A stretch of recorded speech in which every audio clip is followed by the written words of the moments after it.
सभी को जय यीशु। तो आज हम देखेंगे हमारा अध्याय 5 ख्रीस्तीय व्यक्तित्व की विलक्षणताएं। इससे पहले कि हम अपने पाठ की शुरुआत करें, आइए हम छोटी सी प्रार्थना करेंगे ताकि ईश्वर हमें इस पाठ को समझने की शक्ति और सामर्थ्य प्रदान करें। अपने हाथों को जोड़ें और आंखों को बंद करें और ईश्वर से प्रार्थना करें, हे प्रभु यीशु, हम आपके मनोभावों को अपनाने वाले बन सकें। आपकी शिक्षा पर चलने के लिए आपने जो हमें शिक्षाएं प्रदान की हैं, आपने हमें अपने पुस्तकों के माध्यम से, अपने वचन के माध्यम से जो कुछ भी सिखाने का प्रयास किया है, उसे हम अच्छे से पढ़कर समझकर उसे अपने जीवन में उतार सकें। इसके लिए पवित्र आत्मा हमको शक्ति और सामर्थ्य प्रदान करे। आमीन। तो आज हम देखेंगे ख्रीस्तीय व्यक्तित्व की विलक्षणताएं। विलक्षणताएं का मतलब होता है कि कौन कौन से ऐसी चीज़ें हैं या कौन कौन सी ऐसी कठिनाइयां हमारे सामने आती हैं जिनको पार करके और जिनको अपना करके हम एक ख्रीस्त व्यक्तित्व को मुख्य रूप से हम 3 आधारभूत तत्वों में विभाजित कर सकते हैं, जिनको अपनाकर हम ख्रीस्त की विलक्षणताओं को पा सकते हैं। पहला है ख्रीस्तीय जीवन दर्शन। ख्रीस्तीय जीवन दर्शन का मतलब है कि जीवन में मतलब जीवन दर्शन एक हमारा व्यक्तिगत दृष्टिकोण, हम अपने दृष्टिकोण को कैसे व्यक्तिगत रखते हैं और उस दृष्टिकोण से हम कैसे सोचते हैं, वो जीवन दर्शन। और दूसरा उसका तत्व है ख्रीस्तीय जीवन का मनोभाव, यानी ख्रीस्तीय जीवन कैसा था और उनका मनोभाव कैसा था और उनको अपनाने के लिए हमें क्या प्रयास करने चाहिए, ये उसका दूसरा तत्व है। और तीसरा तत्व है ख्रीस्तीय जीवन शैली, यानी ख्रीस्त ने किस प्रकार अपने जीवन को जिया, उस शैली को अपनाकर जब हम अपना जीवन जीते हैं तो उस प्रकार हम ख्रीस्त की विलक्षणताओं को प्राप्त करते हैं। तो सबसे पहले हम देखेंगे ख्रीस्तीय जीवन दर्शन। ख्रीस्तीय जीवन दर्शन यानी हमें ईसा मसीह ने सिखाया कि ईश्वर हमारे पिता हैं, हम सब आपस में भाई भाई हैं। ख्रीस्तीय जीवन के लिए हमको ये भी देखना है कि ख्रीस्त ने किस प्रकार से अपने जीवन को जिया। 30 साल 33 साल जब वो हमारे बीच में रहे और उन्होंने जीवन को किस तरह से देखा, किस तरह से उस जीवन के अनुरूप अपने को चलाया और उस जीवन के लिए उन्होंने ईश्वर की संतान मानकर अपने आप को अपना जीवन बिताया। उन्होंने हमेशा बताया मेरा पिता, तो उन्होंने अपने पिता की आज्ञाओं का पालन किया और पिता की इच्छा के अनुसार ही उन्होंने जीवन भर काम किया। फिर इसके बाद हम देखते हैं ईश्वर हमारे पिता, ये ईश्वरीय दर्शन ईश्वर हमको सिखाते हैं कि जब हम ईश्वर को अपना पिता मानते हैं तो हमारा सोचने का नजरिया बदल जाता है, हमारा दृष्टिकोण बदल जाता है। हम हर एक बातों में ईश्वर को अपने पिता की जगह रखकर अपने जीवन का निर्वाह करते हैं।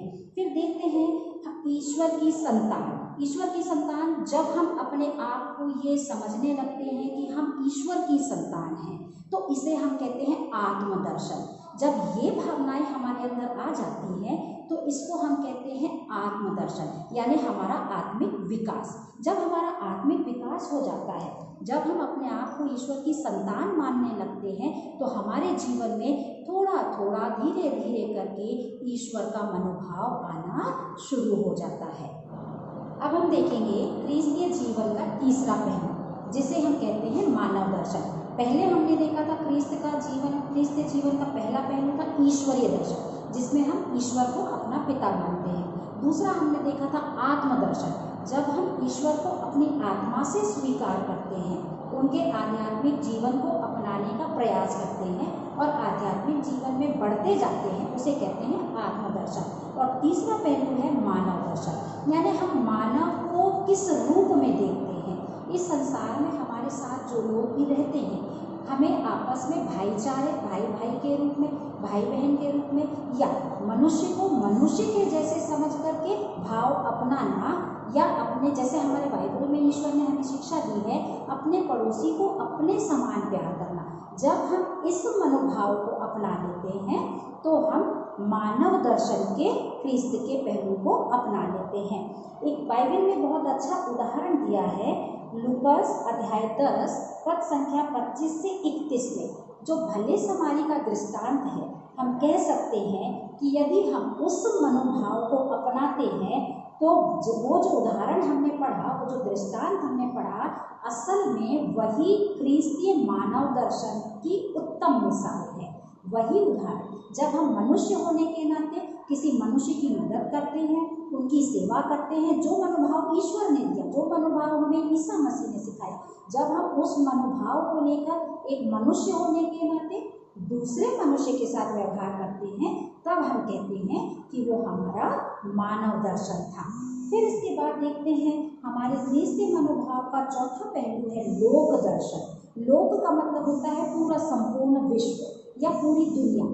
जब हम पूरी दुनिया को अपना एक परिवार मान लेते हैं, जब हम पूरे लोक को, पूरे संसार को हम अपना मान लेते हैं और यहाँ रहकर हम ख्रीस्त के जैसे आचरण करने लगते हैं या ख्रीस्त की शिक्षाओं पर हम चलने लगते हैं, ख्रीस्त की धारणा को अपनाने लगते हैं, उनके मनोभाव को अपनाने लगते हैं, तो हम कह सकते हैं कि हम पूरे विश्व को एक लोक दर्शन के रूप में देखते हैं। ये संसार सब कुछ ईश्वर ने ही मनुष्य के लिए बनाया है। लोक दर्शन में जब हम अग्रसर होते हैं तो हमारे मन में यह विचार आ जाना चाहिए कि ये संसार, इस दुनिया की रचना, इस पृथ्वी की रचना, इस संसार की रचना ईश्वर ने की और किसके लिए की? हम मनुष्यों के लिए की। ये संसार हमारा तात्कालिक भवन है।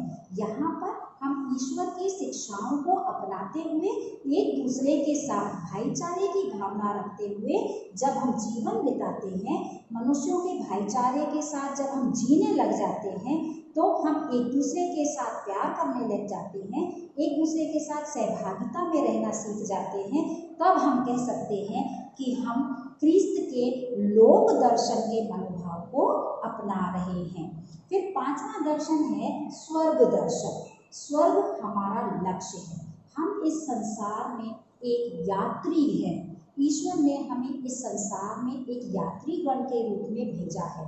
हमारा उद्देश्य है, हर ख्रीस्ती का उद्देश्य है स्वर्ग की प्राप्ति। वही हमारा लक्ष्य है। अनंत जीवन की प्राप्ति वही हमारे जीवन का उद्देश्य होना चाहिए। तो हमें यह ख्रीस्त का मनोभाव हमें यह शिक्षा देता है कि हमें इस संसार के लिए नहीं बल्कि अनंत जीवन के लिए धन कमाना है। अनंत जीवन पाने के लिए हमको यहाँ काम करना है। हम यहाँ मेहनत मजदूरी करें, हम यहाँ काम करें, जहाँ पर जिसकी पूंजी कहाँ इकट्ठी होगी, बाइबल हमें बताता है कि हमारे लिए स्वर्ग में पूंजी इकट्ठी हो रही है। ये हमारा अस्थायी निवास है, हमारा स्थायी निवास स्वर्ग लोक है। तो जब हम अपने ख्रीस्तीय मनोभावों में अग्रसर होंगे, ख्रीस्त की शिक्षा के अनुरूप अपने जीवन को बिताएंगे, ख्रीस्त ने हमें जो सिखाया उसके अनुरूप जब हम कदम कदम पर अपना आचरण दिखाएंगे, अपना व्यवहार अपनाएंगे, अपने व्यवहार के द्वारा लोगों को हम भाईचारे की भावना में समेटेंगे, अपने पड़ोसी को अपने समान प्यार करेंगे, राग द्वेष बैर ये सारी बुराइयों से जब हम दूर रहेंगे, तब हम कह सकते हैं कि हम ख्रीस्त दर्शन के या ख्रीस्त मनोभाव के स्वर्ग दर्शन की प्राप्ति करेंगे। तो हमारे जीवन का परम लक्ष्य, प्रत्येक ख्रीस्ती के जीवन का परम लक्ष्य है ईश्वर के पास पहुंचना, है ना। तो मृत्यु होने के बाद हमने सुना है, जब कभी मृत्यु में किसी की मृत्यु हो जाती है और जब वो जब मिसा बलिदान चढ़ाते हैं तो वो एक वाक्य बोलते हैं कि मृत्यु हमारे जीवन का अंत नहीं बल्कि अनंत जीवन की शुरुआत है। यही हम पढ़ रहे हैं कि जब हम इस संसार में रहते हैं, इस संसार में रहकर अपना ख्रीस्त मनोभाव बना लेते हैं और जब हमारी मृत्यु होती है तो इस संसार में जो कुछ हमने बटोरा है उसके आधार पर हम स्वर्ग दर्शन करते हैं। तो हम प्रत्येक ख्रीस्तियों का यह प्रयास होना चाहिए कि इस संसार में रहते हुए ख्रीस्त के मनोभावों को अपनाते हुए, ख्रीस्त की विलक्षणताओं को अपने जीवन में अपनाते हुए और उनको अपने कहना चाहिए अपने जीवन को उनके अनुरूप ढालते हुए जब हम मृत्यु को प्राप्त होंगे तो हमारे स्वर्ग का लक्ष्य भी हम प्राप्त कर पाएंगे और इस प्रकार हम स्वर्ग दर्शन कर पाएंगे। तो एक गृहस्थ होने के नाते ये हमारे जीवन का मनोभाव होना चाहिए।